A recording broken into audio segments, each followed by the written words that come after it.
real, Ricardo, você sabe disso. O motor em temperatura alta ou baixa tem uma regulagem que dá para ser feita para esse motor trabalhar nisso daí. Já o pneu, que é o grande problema, que sempre foi o grande problema da Fórmula 1, que eu falo, o grande erro hoje é que antes se desenvolvia os carros na década de 80 e 90, que foram os grandes carros tecnológicos da Fórmula 1, qual é o pneu que vai usar? É esse. Aí desenvolvia o carro baseado no pneu em cima do regulamento. Isso. E aí se fazia o carro, para o carro render com esse pneu. Então, tinha anos que a Firestone é melhor, tinha anos que a outra é melhor, porque era muito por causa do pneu. Hoje não, hoje é o carro em cima do regulamento, e se o pneu encaixar, encaixou. Falei, pô, que porra é? Isso é importante a gente mencionar também. Eu até já fiz. 2020 foi maravilhoso em alguns aspectos. Uma delas foi fazer uma Petit Le Mans com 4 graus de temperatura. E uma coisa que eu prestei atenção nessa Petit Le Mans, quem viu sabe o que eu tô falando, eram 3 voltas para os caras atingirem a temperatura ideal. O que acontecia? Na primeira volta, ele tava andando patins de gelo. Por quê? O pneu vira uma pedra. O pneu não fica aquela coisa maleávelzinha que bota da aderência na ainda levanto mais uma. Pelo menos na etapa de Las Vegas, liberar o cobertor novamente. Eu ia falar isso. Eu acho uma ótima ideia. Permitir, mas uma situação. Mas aí, Pedro, pera lá. Uma situação hipotética de temperatura de ar abaixo de 12, 13 graus. É isso aí. Aí, beleza. Ótimo. Mas é uma exceção. Tá? Por quê? Porque você vê que com 17 e com 15, até que dava pra brincar legal, foi aquele tempero interessante, mas pra menos que isso realmente permitir, porque eu falei no Shorts, eu temia muito por um problema, e você tá com o pneu meio assim, aí você começa a acelerar, entra na Strip Boulevard, 1,7 km, pauleira, pá, aí sem você tá frear. Aí você tá na frente, abre a asa, pá, 333 km por hora. Para o carro. Ia parar. Acho que chega a ser mais perigoso a integridade do piloto do que da pista. Aí exato. E aí, mesmo freando 200 metros antes, você ia começar a travar pneu. Você não ia conseguir parar o carro. Então, cara, era perigoso. Eu fiz aquele shorts fazendo um tipo de alerta para os fãs, quem acompanha aqui com a gente, do tipo, isso pode acontecer. Graças a Deus foi 15 a 17 graus. Ótimo, foi até perfeito. Foi aquele salzinho que faltava, foi aquele salzinho com pimenta que faltava. Perfeito. Mas com 5 graus não ia ter jeito. Então, foi bom que fique um alerta, que isso possa ser previsto para o ano que vem. No máximo, mais uma corrida muito boa. Torço para que volte ano que vem. Vai voltar ano que vem, porque eu, particularmente, adorei o traçado de porco, né? Eu vi. Ver a Paris Hilton de macacão, de corrida, porque até então, daí eu tava. O vô dela tinha brigado com ela, tinha deserdado ela, o dono do Hilton. Agora ela é a garota propaganda do hotel. Você vê, tipo, agora vocês me engolem, tá ligado? É a social media dos anos 90, né? Total. Muito bom. Achei demais, todos os artistas que foram, acho que foi um grande evento, é bem isso aí mesmo. E, velho, tinha mais luz do que Interlagos no dia da corrida. Paulão, o que você achou dessa primeira prova lá em Las Vegas? Cara, foi um ótimo GP, perto do que estava se desenhando, né? E, tudo que é novo acaba trazendo preocupações, o pessoal fica desconfiado, né? Então, desde quando o Max começou a descer o sarrafo, né? 99% de show e 1% de motorsports, então o pessoal já pegou em cima dessa fala do Max e já começou a malhar o GP antes de que acontecesse tudo. E aí... Tilápia também não sabe a hora de ficar quieto, né? Então, e aí juntou com a história das tampas de bueiro, que poderia ter dado um BO grande, porque chegou a pegar o assento do Sainz. Você imagina se tivesse rasgado aquilo, né? O cara não estaria quebrou hoje. O banco, o banco, velho. Nunca vi quebrar banco. Se tivesse rasgado ali, o cara não tava hoje aí para contar a história. E ainda bem que chegou na hora e a corrida desabrochou. Foi uma ótima corrida, né? O Max fez gato-sapato da galera, para variar, mais uma vez. Quando ele tomou 5 segundos, por mais que desse para recuperar, mas ele estava ali atrás, assim, só comboiando, a gente até brincou que ele deu a oportunidade pro Leclerc e o Pérez vencer. Como ele viu que os caras não resolviam a vida, ele foi para cima e passou e pronto.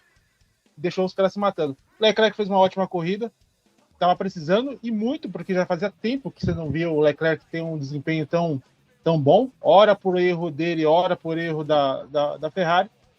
E, infelizmente, aquele safety car acabou dando uma matada, porque ele deveria ter entrado. A Ferrari deveria ter chamado ele para os boxes, não chamou.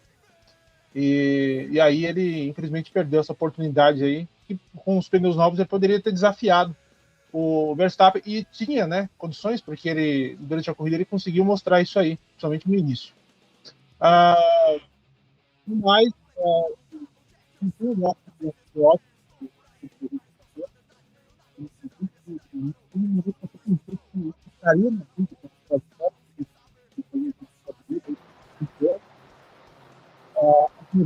O som ficou abafado. Né? O som tá muito abafado, tá falhando aí, ô Paulo.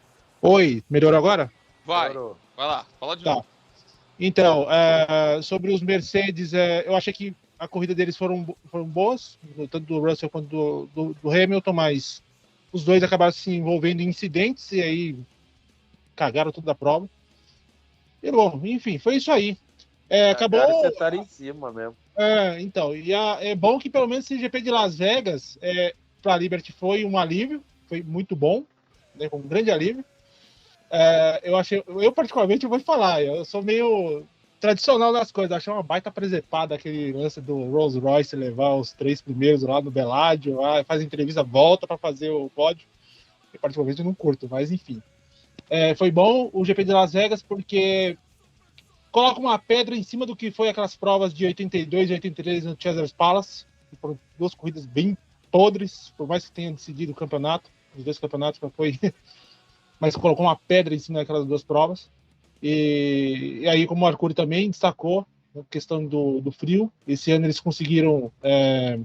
8 ou 80, né? Ou vou fazer na neve ou vou fazer no inferno. Então, e aí deram essa sorte aí da temperatura não ter sido tão baixa. E aí fica esperto também pro ano que vem, né? Porque a gente lembra, o GP do Canadá de 78 foi praticamente quase com neve, né? Chegou a nevar durante os treinos e foi bem gelado aquele GP, vencido pelo Gilles Villeneuve. Mas então, é isso aí. Para eles foi uma grande sorte. E você pode falar então que foi um GP que teve nevada, né? Quase isso aí. Tá bom, ô Luiz, já vai. Ei, Luiz. Ô, Luiz. O bom é que eles escaparam de uma fria, né? Antes de passar, Luiz, só queria ler uma coisa que o Júlio Pires me mandou. Para quem não sabe, o Júlio Pires trabalhou com a parte de cronometragem da Rio Indy 200, aquele oval que teve lá nos R400, isso, obrigado. Lá no oval que teve aqui em Jacarepaguá nos anos 90, ele falou um negócio legal aqui. O Toto Wolff cobrou que fosse cumprido o regulamento à risca, porque o regulamento é omisso explicitamente sobre motivos como uma tampa voadora. E a deliberação final seria dos comissários, que não tiveram peito de bancar essa briga, porque, com certeza, quem se dispor contra o regulamento teria que flexibilizar para um monte de outras coisas e equipes. E também não seriam mais escalados para comissariado nenhum. Então, trazendo aqui a opinião de quem já trabalhou com essa parte, e tem muita política nessa coisa. Então, colocar aí. Desculpa, Luiz, manda bala. Luiz, Stroll andou mais que Alonso esse final de semana, se entendeu com a pista. O que você pode falar disso e o que você achou do GP, lógico?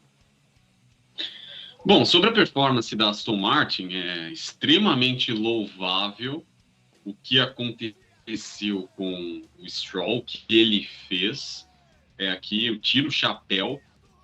E o que aconteceu na primeira volta e toda a escalada de pelotão que ele teve até chegar onde chegou foi algo assim simplesmente fantástico, mas eu vejo que foi um caso isolado. Sim, eu não digo que o Stroll se entendeu com o carro e se entendeu com a Fórmula 1 agora, porque a gente já está no final da temporada. Então eu enxergo o que aconteceu como um evento raro, uma situação, um caso isolado que não vai se repetir assim tão cedo.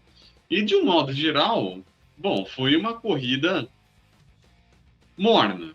Se a gente pode dizer que as últimas provas foram frias, essa foi morna, né? Principalmente dada a pilotagem do Leclerc, que fez a melhor corrida dele nessa temporada. Enfim, ele deu uma desencantada. E o que eu falei em relação ao Stroll também aplico ao Leclerc. A performance dele foi um caso isolado, né? Um evento que não vai se repetir tão cedo, mas nem por isso menos impactante, menos brilhante. Então, mas especificamente falando do Leclerc, foi isso que deu um caldo à corrida, ele ter brigado pela temporada, e o vice sendo sacramentado, né? O Pérez sagrando-se vice-campeão ao término da corrida. Então foram eventos assim bem bacanas, que foram os pontos positivos desse GP de Las Vegas. É isso aí. Natan? Pedrão, vou falar que o Stroll foi beneficiado pelo erro do Alonso. O Alonso estava... Erro não, né? Escorregada. O Alonso estava muito bem fazendo a largada ali, buscou a linha da esquerda, foi nela e acabou escorregando na primeira curva. Então o Stroll teve ali caminho livre para andar na frente do Alonso, sim. Mas acho que se tivessem condições iguais, a disputa seria mais favorável para o Alonso, isso sem dúvida. Mas falando um pouco da corrida, a gente teve aí, para mim, o Leclerc sendo, sim, a maior estrela do fim de semana, porque liderou todos os treinos livres e fez a pole position, tinha o carro rápido para ganhar a corrida, só que aí o Verstappen realmente estava inspirado, né?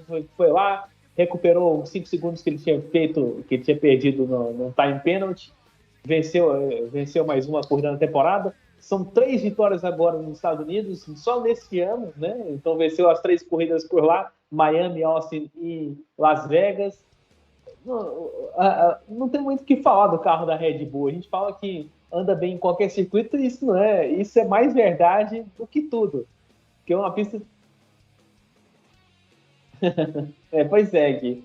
Não, a pista é muito rápida, claro que vai favorecer esse motorzão Honda, ou como a gente gosta de chamar, Red Bull Powertrain. Não teve jeito não. Hoje eu tava lendo lá, né? Honda. O maior vencedor de grandes prêmios é o Hamilton, com 101 ou 102 vitórias. E o Max, pela quantidade de corridas que tem nos campeonatos, uma média de vitórias que ele tem, em 2024 ele já passa o Hamilton em quantidade de vitórias. Eu falei, gente, é muito rápido agora para esses moleques, né?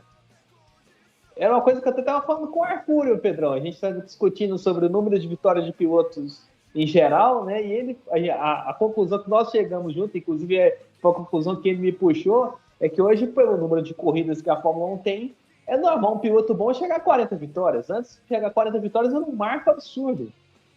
Só Senna, Prost e depois o Schumacher conseguiram. Agora não, agora com 40 vitórias você pode chegar a qualquer lugar. Eu vou até comentar isso que o Natan falando, com uma coisa que eu falei isso pra minha mãe e pra minha esposa outro dia. Você pega os 7 maiores vencedores da história da Fórmula 1. Só Senna e Prost correram nos anos 80. Então você vê como é que isso realmente... tudo da F1 de moderno. 2000 pra cá. F1 moderno, então tinha muito jeito. É isso aí.